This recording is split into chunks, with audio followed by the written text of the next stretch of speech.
me many, many years to overcome this. And in fact, it was when I was 40 when I first met somebody who could help me totally overcome this.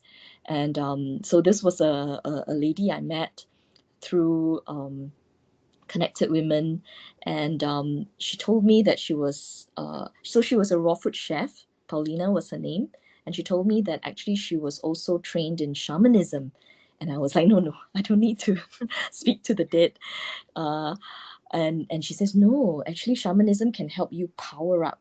And so I was attracted to that, right? Because as a leader, in any organization, right, we always need a power boost.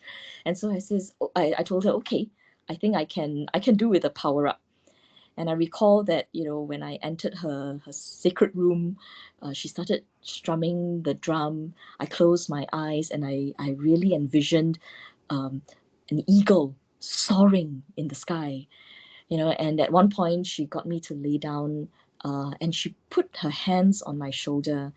And I realized that, that visual image in my mind was the same one where um, in Maleficent, when her wings were shaking and broke free of the cupboard and got fixed back onto her shoulders.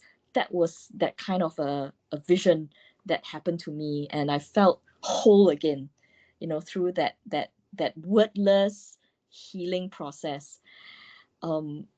And honestly, since I last spoke with you, Krista, I was also doing another round of reflection, right? And I totally realized that, hey, you know it, my previous narrative had always been, that, oh, it was all these childhood experiences, right, that caused me to be not confident. But now at 50, 10 years on from this experience, I think I'm finally able to even just face myself and even start to, well, ask myself, right, that perhaps all these while, right, it had never been the external factors.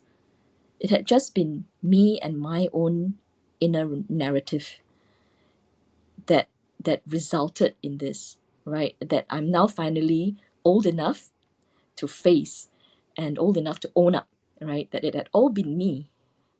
And yeah, that I'm now ready to really dig deeper and reframe my own narrative about this whole episode. Yeah. Yeah, and I wanted to bring this up not because I wanted to dig into your past and, draw out some negative experiences, but I felt it's very powerful because the moment you realize that this is who you are, right? Good or bad, good and bad, Mm, right? mm, And you're able to accept that everything happened for a reason, and you're here for a reason, right? And you're here yes. doing what you're doing for a reason anyway. Yeah. So when you are Yes. able to accept that, I think it releases Mm, a lot of the fears, a lot of the, you can call it trauma, you can call it fear, you can call it doubt, or mm, even lack of confidence. But if we are able to do that, I think mm. it'll be very helpful not only for us but also the people around us, right? I think you Yeah. became a different person after that. I hope so.